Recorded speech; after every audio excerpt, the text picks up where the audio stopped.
Chapter 1059, The Authority of the Moon. The red, brandy-nosed man rushed to a safe within a few steps, where he then took out a radio transceiver and a codebook from a secret compartment. He crouched there and transcoded the incident that happened to Charlie Raker. Then, he started to send the telegram. Meanwhile, in the house above the Raker bookstore, a brown-skinned maid rolled up her sleeves and poured an indigo-blue liquid on her left arm. Her skin around the spot immediately changed colors, but under the indigo-blue colors, there were wisps of black light extending out like threadworms. These black beams of light quickly manifested a strange, palm-sized face. Its eyes were as tiny as rice grains, and its mouth was as wide as a tea plate. "Charlie Raker has had an accident," the maid enunciated each word while looking at the face on her arm. Every word she said seemed to have its own shape, forming an indigo-blue bodied entity like her mouth and arm. Immediately following that, the words that seemed to be written began to intertwine as they were enveloped by smoke of the same color. At this moment, the strange face on the maid's arm slowly opened its mouth and sucked in the indigo-blue smoke and text. All the abnormalities vanished, other than the patch of skin on the maid's arm remaining an indigo-blue color. In the darkness outside the window, a tiny, ordinary bat flapped its wings, changing its motionless state and flying off to some unknown location. On another street that was less than 500 meters away from the Raker's bookstore, in the air above a restaurant that specialized in southern continent cuisine. Tiny bats flew out from the darkness and gathered together, forming thick smoke. The smoke and bat appeared incorporeal and disappeared in the blink of an eye. All that was left behind was a man wearing a tuxedo without the corresponding hat. This man was thin, tall, and upright. He had light-colored hair that was nearly silver in color. His eyes were bright red like blood, as though blood was hidden within. He was none other than Sanguine Earl Mistral. He raised his left hand with the ghostly blue gem ring and touched the slightly exaggerated bow tie. He looked down at the restaurant that had already closed and said, "Both pieces of intel eventually led here." As soon as Mistral finished speaking, a figure appeared in front of him, wearing a black regal dress and a bonnet. She had light blonde hair and blue eyes, and her face was pale like a rather intricate doll. The trees on the street below suddenly swayed gently as the light from the gas lamps flashed. "A puppet?" Earl Mistral nodded slightly and acknowledged Sharon's status and level. Sharon ignored him and looked at the second floor of the restaurant. "There are remnants of Mother Tree of Desire worship." "Then there's no problem." Mistral turned around in midair and nodded towards the darkest area. "Lord Nibs, please seal this place." An elderly, deep sigh sounded before a pair of wings covered in dark-colored skin and countless patterns suddenly extended out of the darkness. It extended out, turning broader and bigger, taking 2 to 3 seconds to envelop the entire area.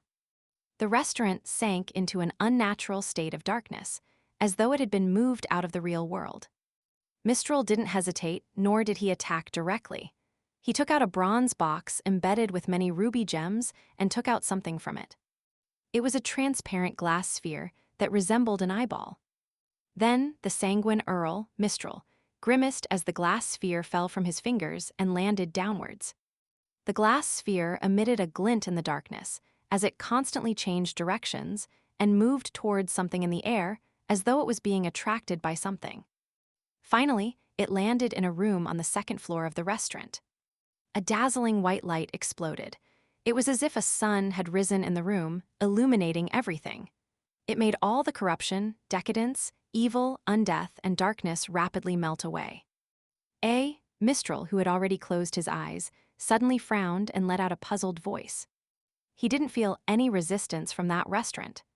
Sharon, who looked down from above, leveled her gaze. Although there wasn't much of a change in her expression, her tightly bound blonde hair seemed to shake a little. After the sun rose, it quickly set. The bright white light shone helplessly and silently in the darkness. As this was an item that was targeted at evil spirits, the building in the restaurant didn't suffer any damage. The Sanguine Earl, Mistral, opened his eyes and looked at it for 2 seconds before reaching up with his right hand and clenching it. The darkness above the restaurant instantly came to life, transforming into illusory chains that bound the entire roof. Amidst the jarring sounds, the roof was forcibly uprooted and suspended in midair.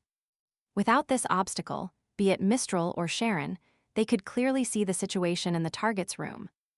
On a square table covered in table linen, a radio transceiver sat on it with a transcoded telegram message beside it. In contrast, the ground was indigo blue and charred. On the other side of the room, there was an old piano. The piano stools were brown in color and seemed to have been moved moments ago. On the piano, there was a cup of red wine. There was a small, sticky, flesh-colored figure soaked inside. As for the decorations and layout, it was like any normal residence. The only difference was herbal powder and essential oil extract splattered around. This made Sharon, who could directly obtain information from the spirit world, have a thought. The person here had just left. Before she, along with Earl Mistral and Marquis Nibs, could react, the flesh-colored figure soaked in red wine emitted a misty glow. The light instantly burgeoned and brightened, forming a gigantic crimson moon in the room. The crimson moon's glow dispersed the darkness of the region, making the demigod participating in the battle feel as though they were on the ground and looking up into the sky. Sharon's blue eyes froze for a moment. She raised her left hand suddenly and flipped it gently, revealing a dark red accessory in her palm. The accessory looked like a full moon, and there were crimson gems embedded around it. In the center, there were symbols filled with full moons and mysterious labels. This was the Scarlet Lunar Corona, which Sharon had obtained thanks to Sherlock Moriarty's help. It kept emanating a tranquil halo, imbuing the wielder with immunity to the effects of the full moon. However, the crimson moon in the restaurant wasn't something that was as simple as a full moon. It was even closer to a blood moon, or even stronger. An indescribable surge of spirituality came into existence, making the area which Nibs's gigantic wings had isolated present a strange, deeply silent feeling. Even though Sharon wielded the Scarlet Lunar Corona, she sensed the maleficent thoughts in her burgeon as though an indescribable change was brewing. She instinctively wanted to turn into an evil spirit and hide in objects like the trees and gas lamps along the streets. However, her rationality stopped her impulsive reaction because the crimson moon's illumination had no blind spots. At that moment, the sanguine Earl Mistral saw his stomach bulging bit by bit.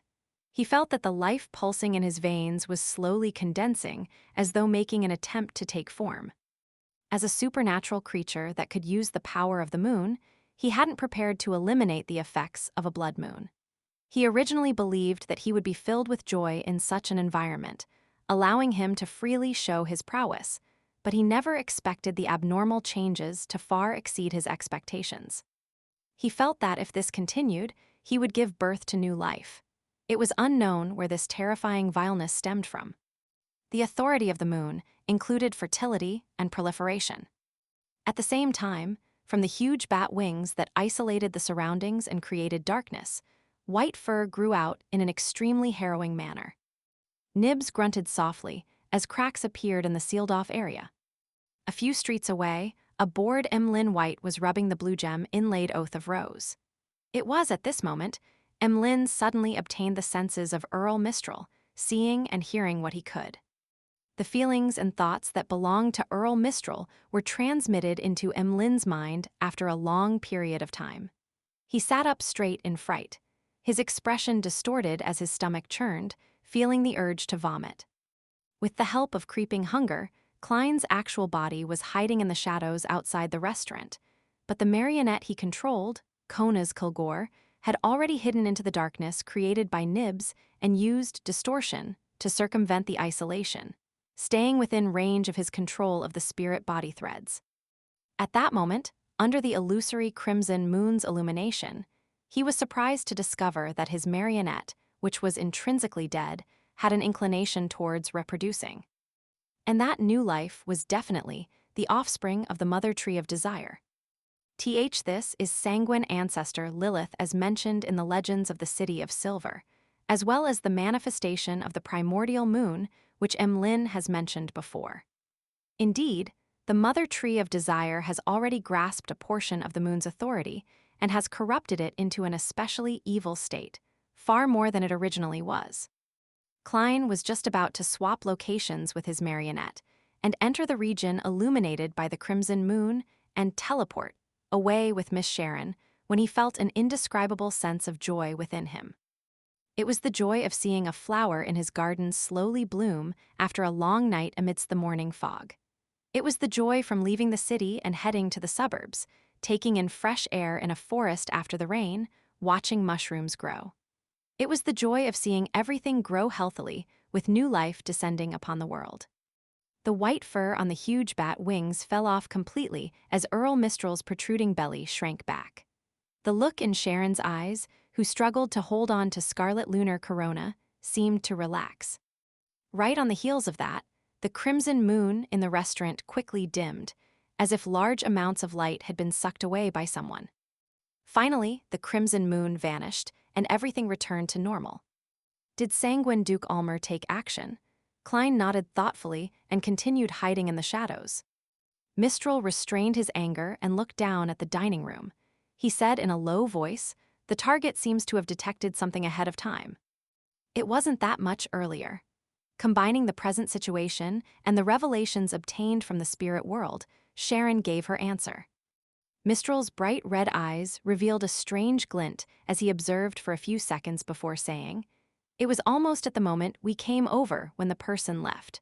The person who left behind the glass of red wine and the strange puppet. This trap doesn't look like it was prepared. It's closer to a last-minute setup."